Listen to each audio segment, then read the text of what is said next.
اللہ کی مرضی کے بغیر ایک پتہ بھی گناہ پر اس کی پکڑ کیوں ہوتی ہے اور وہ جہنم میں کیوں جائے گا؟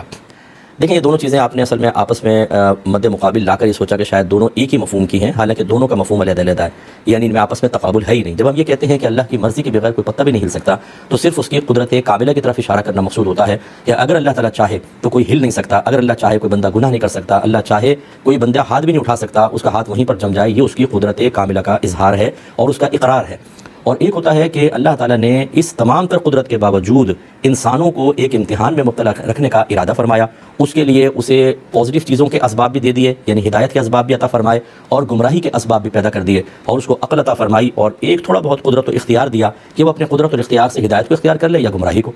گویا کہ اس مقام پر اللہ تعالیٰ نے تسلیط و تسلط نہیں فرمایا۔ اگر اللہ تعالیٰ چاہتا تو پہلے والے حصے کے مطابق تمام کو مسلمان کر دیتا۔ یہ کئی جگہ قرآن میں اللہ نے خود بیان فرمایا، اللہ چاہتا تو سب کو ایک امت پر کر دیتا، ایک امت واحدہ بنا دیتا، سب کو جنت میں ڈال دیتا۔ تو اس لیے اللہ اس پر قادر ہے، لیکن اس نے اس مقام پر لوگوں کے امتحان کے لیے انہیں ایک تھوڑا سا اختیار دیا کہ اپنی عقل کو صحیح استعمال کرو، نفس و شیطان سے مقابلہ کرو، دنیا سے مقابلہ کرو، مخلوق سے مقابلہ کرو، انبیاء علیہ السلام اور وہ نہ رہیں تو ان کے متبعین، ان کے وارثین یعنی علماء کی اتباع کرو، قرآن تمہارے درمیان موجود ہے اس کی پیروی کرو، حدیثوں کی کرو اور جنت کا راستہ اختیار کر لو۔ اب چونکہ ہمیں اس میں اختیار دیا گیا ہے، اس میں اللہ تعالیٰ نے اپنی قدرت کاملہ سے ہمیں مجبور محض نہیں کیا ہے، لہذا اس کی قدرت اپنے مقام پر کہ اس کے بغیر ایک پتہ بھی نہیں ہل سکتا، اور یہاں چونکہ ہمیں اختیار دے دیا اپنی تمام تر قدرتوں کے باوجود، اس لیے ہم معصوم نہیں بن سکتے کہ ہم نے کوئی اگر اللہ چاہتا تو ہمیں گناہ سے نہ روک لیتا تو میری کیوں پکڑ ہوگی؟ پکڑ تو ہوگی۔ اور اگر آپ اتنے ہی معصوم ہیں تو آپ کے منہ پہ کوئی تماچا مارے تو پھر کیوں اس کو پکڑتے ہیں؟ وہ تو پھر یہ کہیں نا کہ اللہ نے کیا، پتہ بھی نہیں ہلتا اللہ کی مرضی کے بغیر، کیوں آپ کیس کر دیتے ہیں؟ کیوں اگر کوئی پیسہ چھین کے لے جاتا ہے تو آپ ناراض ہوتے ہیں؟ اس کا مطلب ہے خود انسان بھی یہ بات سمجھتا ہے کہ اللہ تعالیٰ نے اپنی تمام تر قدرت کے باوجود،